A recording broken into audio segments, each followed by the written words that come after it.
சுதந்திரம், சமத்துவம், சகோதரத்துவம், சுதந்திரம், சமத்துவம், சகோதரத்துவம் எங்கே இருந்து அரசியலமைப்பு சட்டத்தை உருவாக்கிய டாக்டர் அம்பேத்கர் எடுத்தார் என்றால் புத்தரிடம் இருந்து நாம் எடுத்துக்கொண்டேன் என்று சொல்லுகிறார். புத்தருடைய கொள்கை என்னவென்றால் சுதந்திரம், சமத்துவம், சகோதரத்துவம். புத்தருடைய கொள்கையிலிருந்து நம்மத்திலிருந்து நான் எடுத்துக்கொண்டேன். அதுதான் இந்த நம்ம தேசிய கொடியை பார்த்தீங்கன்னா அந்த அசோக சக்கரம். அசோக சக்கரத்துல முன்னாடி ரெட்டை ஓட் போடலாம்னு சொன்னாரு ஒரு தலைவர், ராட்டை போடலாம்னு சொன்னாரு ஒரு தலைவர். அசோக சக்கரம் தான் இடம்பெற வேண்டும் என்று அசோக சக்கரத்தினுடைய அந்த அறிவாற்றல் மிகுந்த செய்தியை எடுத்து வைத்து அசோக சக்கரத்தை இடம்பெற வைத்தவர். அதுவும் நான் புத்தகத்திலிருந்து தான் எடுத்தேன். இந்த சுதந்திரம், சமத்துவம், சகோதரத்துவத்தையும் புத்தகத்திலிருந்து தான் நான் எடுத்துக்கொண்டேன். எவ்வளவு காலம் ஆயிடுச்சுன்னா 2 ஆண்டு 11 மாதம் 17 நாட்கள் ஆகியிருக்கிறது. அதுக்கு அப்ப இருந்த நாடாளுமன்றத்தில் இருந்த பார்ப்பனர்கள் இவ்வளவு நாள் நீங்க எடுத்துக்கிறதா, இதெல்லாம் எவ்வளவு நாள் எடுத்துக்கிட்டீங்கன்னு கேட்ட பொழுது அம்பேத்கர் சொன்ன விளக்கம் என்னவென்றால், அமெரிக்கா இன்னைக்கு உலகத்தின் மிகப்பெரிய வல்லரசு நாடு, ராணுவத்தின் மிக பலம்பொருந்திய நாடு. அமெரிக்காவினுடைய சட்டம் உருவாக்குவதற்கு எவ்வளவு நாள் எடுத்துக்கிட்டாங்க? வெறும் 5 மாதம் தான் எடுத்துக்கிட்டாங்க. ஆனா அங்க எத்தனை விதி இருக்கு? 7 விதி தான் இருக்கு. அமெரிக்காவில் நம்மகிட்ட 395 விதி இருக்கு. வல்லரசு நாட்டில் இருக்கக்கூடிய விதியினுடைய எண்ணிக்கை 7 தான். 7 விதி. அதை உருவாக்குவதற்கு 5 மாதம் எடுத்துக்கொண்டார்கள். யாரு? நாடாளுமன்றத்தில் 1949 நவம்பர் 26 பாபா சாஹேப் அம்பேத்கர் இப்படி சொல்றார், அமெரிக்காவா சட்டத்தை உருவாக்குவதற்கு எடுத்துக்கொண்ட காலம் 5 மாதம், ஆனா விதி 7. கனடா அப்ப இங்கிட்டதான் சட்டம் இருந்தது.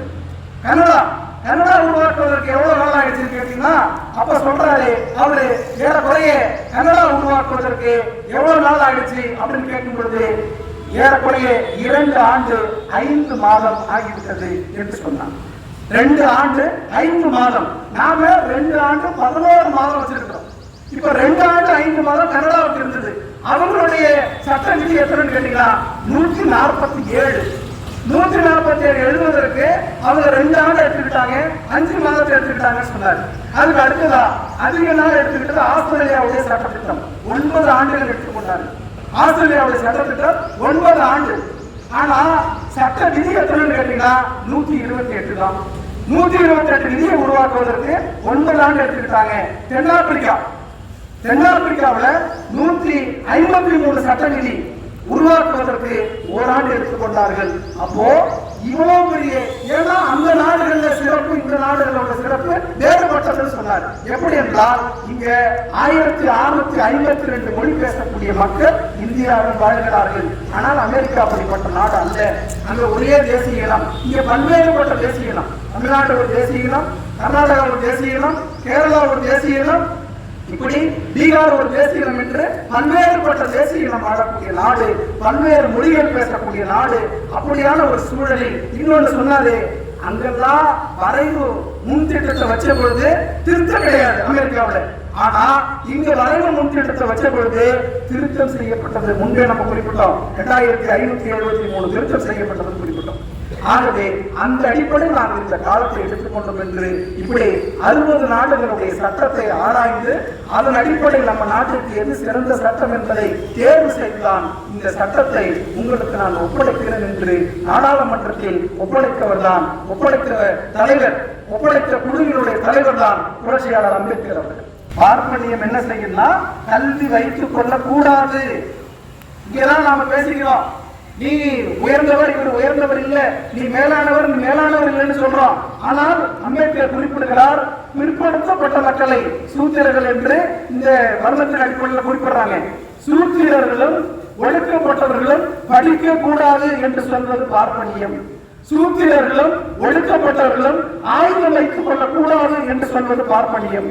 சூத்திரர்களும் ஒடுக்கப்பட்டவர்களும் பெண்களை அடிமையாக வைத்திருக்க வேண்டும் என்று சொல்வது பார்ப்பனியம். இதுதான் பார்ப்பனியம் என்று சொல்லுவார். இதற்காகத்தான் அவர்கள் குழு அமைத்துக் கொண்டு பல்வேறு இடத்துல சொல்றாரு. இதை நீங்க புரிஞ்சுக்காம இந்தியாவில் 6000 ஜாதிகளை பார்ப்பனியம் உருவாக்கி வைத்திருக்கிறது. இந்தியாவில் 6000 ஜாதிகள் இருக்கிறது. முன்னாடியே குறிப்பிட்டிருக்கிறோம், எந்த ஒரு ஜாதியும் தன்னுடைய இன்னொரு ஜாதியை சமமாக கருதவே கருதாது. பிசியில ஒரு 80 ஜாதி இருக்குன்னா பிசியில இருக்கக்கூடிய 80 ஜாதியும் இன்னொரு ஜாதியை சமமா கருதவே கருதாது. எஸ்சியில ஒரு 80 ஜாதி இருக்குன்னா இன்னொரு ஜாதியை அது சமமா கருதவே கருதாது. இப்படி பார்ப்பனர்கள் ஓசியில் இருக்கக்கூடிய ஒரு 80 ஜாதி இருக்குன்னா அது தன்னுடைய இன்னொரு ஜாதியை சமமா கருதவே கருதாது. இதற்கு பெயர் தான் பார்ப்பனியம் என்று அம்பேத்கர் சொல்கிறார். அப்படி சொல்லிட்டு சொல்றாரு, இந்தியாவில் 6000 ஜாதிகளை உருவாக்கி வைத்திருக்கிறார்கள், இப்படி சமமா இருக்காது, உருவாக்கி வைத்திருப்பது பார்ப்பனியம். இப்படி 6000 ஜாதிகளாக பிரிந்திருக்கக்கூடிய நாம் தான் இன்னைக்கு இந்தியர்களாக ஒன்றாக இருக்கிறோம். இப்படி 6000 ஜாதியாக நாம் பிரிந்து கொண்டு பார்ப்பனியத்துக்கு எதிராக இந்த மாதிரியான ஆதிக்கத்துக்கு எதிராக போராட முடியும் என்றால் முடியாது. 6000 ஜாதிகளும் ஒன்றானவர்கள் என்று புரிந்து கொள்ளுகின்ற பொழுதுதான் இதற்கான தீர்வு கிடைக்கும் சொல்லுவார். நீங்க எல்லாம் செய்தித்தாள படிச்சிருக்கலாம். இன்னைக்கு சென்ட்ரல் கவர்மெண்ட்ல இருக்கக்கூடிய எல்லா காலேஜும், சென்ட்ரல் கவர்மெண்ட்ல இருக்கக்கூடிய எல்லா கல்லூரிகளிலும் 10 விழுக்காடு பிற்படுத்தப்பட்ட பேராசிரியர்கள் தான் இருக்கிறார்கள். 90 விழுக்காடு பிற்படுத்தப்பட்ட பேராசிரியர்களுடைய காலி பணியிடத்தை பார்ப்பனர்கள் எடுத்துக்கொண்டார்கள். செய்தித்தாளில் வந்த செய்தி, டிசம்பர் நவம்பர்ல வந்த செய்தித்தாளில் வந்த செய்தி. இந்தியாவில் இருக்கக்கூடிய எல்லா நீதிமன்றங்களிலும் 85 விழுக்காடு பார்ப்பனர்கள் மட்டுமே இருக்கிறார்கள். இதுவும் செய்தித்தாளில் வந்த செய்தி. ஆனால் இங்க பாத்தீங்கன்னா மண்டல் கமிஷன் ஒரு கமிஷன், மண்டல் கமிஷன்ல என்ன சொன்னாங்க, இந்தியாவில் பிற்படுத்தப்பட்டவங்க 65 விழுக்காடு இருக்கிறாங்க, அவங்களுக்கு இடஒதுக்கீடு வேணும் என்று சொன்னப்போ இடஒதுக்கீடு எவ்வளவு கொடுத்தாங்கன்னு கேட்டீங்கன்னா 27 விழுக்காடு பிற்படுத்தப்பட்டவர்களுக்கு இடஒதுக்கீடு கொடுத்தாங்க. இடஒதுக்கீடு 27 விழுக்காடு கொடுத்துட்டு ஆனா அவங்க இருக்கக்கூடிய மக்கள் தொகை 65 விழுக்காடு இருக்கிறாங்க. 27 விழுக்காடு கொடுத்துட்டு இப்ப பொறுத்தி பாருங்க, 10 விழுக்காடு தான் நிரப்பி இருக்கிறார்கள். கொடுத்தது 27 100 தான் நம்ம பார்க்கலாம். அப்படி பார்க்கின்ற பொழுது பின்படி இருக்கிறது பூர்த்தியாக இருக்கிறது பாத்தீங்கன்னா 10 விழுக்காடு. இதை புரிந்து கொள்ளாமல் இவர்களுக்குள்ளாகவே நீ வேறானவர், நான் வேறானவர், நீ உயர்ந்தவர், நீ கீழானவர் என்கிற நிலை இருக்கின்ற வரையில் பார்ப்பனியம் இந்த நாட்டை ஆட்சி செய்து கொண்டே இருக்கும். அதற்கு நம்மால் தீர்வே கண்டுபிடிக்க முடியாது என்றுதான் அரசியலமைப்பு உருவாக்கிய அம்பேத்கர் சொல்லுகிறார். உலகளவில் நான் ஆராய்ந்து பார்த்திருக்கிறேன். என்னவென்றால் உலகளவில் இருக்கக்கூடிய கொடுமைகள், உலகளவில் இருக்கக்கூடிய பாகுபாடுகள் எத்தனை என்று கேட்டால் 5 தான். உலகத்தில் இருக்கக்கூடிய பாகுபாடு 5. ஆண் பெண் பாகுபாடு. ஆண் பெண் பாகுபாடு பார்க்கலாம். இவர் ஆண்னு சொல்லிடலாம், இவர் பெண்ணுன்னு சொல்லிடலாம், இவரு பெண்ணை அடிமைப்படுத்துறாருன்னு சொல்லிடலாம், அல்லது இவரு ஆணை அடிமைப்படுத்துறாருன்னு சொல்லிடலாம். ஆண் பெண் பாகுபாடு உண்டு, உலகம் முழுவதும் உண்டுங்கிற கருப்பு வெள்ளை பாகுபாடு. இவர் கருப்பாருன்னு சொல்லிடலாம், இவர் வெள்ளைன்னு சொல்லிடலாம். வெள்ளையா இருக்கிறவர் கருப்பரா என்ன பண்றாரு, அடிமைப்படுத்துறாரு அப்படின்னு சொல்லிடலாம். இதை நம்ம கண்ணால பார்க்கலாம். ஆண்கள் பாகுபாட்டை கண்ணால பார்க்கலாம், கருப்பர் வெள்ளையா இருக்கிறவங்களுடைய பாகுபாட்டையும் கண்ணால பார்க்கலாம், காதால கேட்கலாம், உணரக்கூட முடியும்.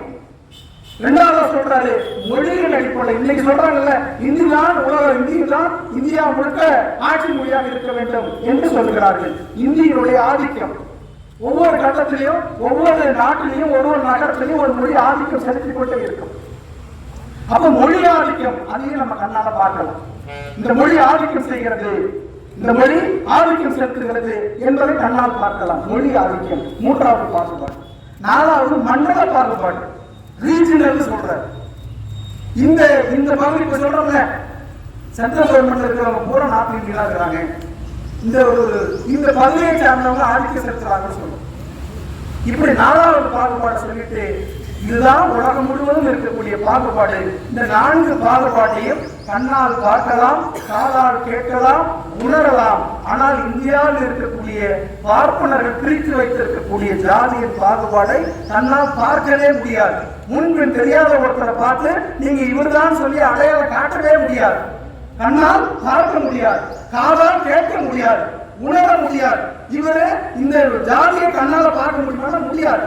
ஜாதி அருகமானது, அது ஒரு கற்பனை கோட்பாடு என்று சொல்லி இப்படி 5 பாகுபாடு. இந்த 5வது இருக்கக்கூடிய பாகுபாடு இன்னைக்கு ஆண் பெண் பிரச்சனையை சமப்படுத்திடலாம், சரிப்படுத்திடலாம். கருப்பவர்களை பிரச்சனையை சரிப்படுத்திடலாம். சரியாயிடுச்சு, ஓரளவுக்கு சரியாயிடுச்சுங்கிறாங்க. ஆனால் இந்த மொழிகள் ஆதிக்கத்தை கூட குறைச்சிடலாம், ரீஜனல் ஆதிக்கத்தை குறைச்சிடலாம். ஜாதியின் ஆதிக்கத்தை உங்களால் குறைக்க முடியாத வரையில் அரசியலில் சமத்துவம் இருக்கலாம், ஆனால் ஜனநாயகம், சமூகத்தில் ஜனநாயகம் இருக்காது, சமத்துவம் இருக்காது. இதை சரி செய்தால்தான் சமூகத்தில் சமத்துவமும் ஜனநாயகமும் இருக்கும் என்று அந்த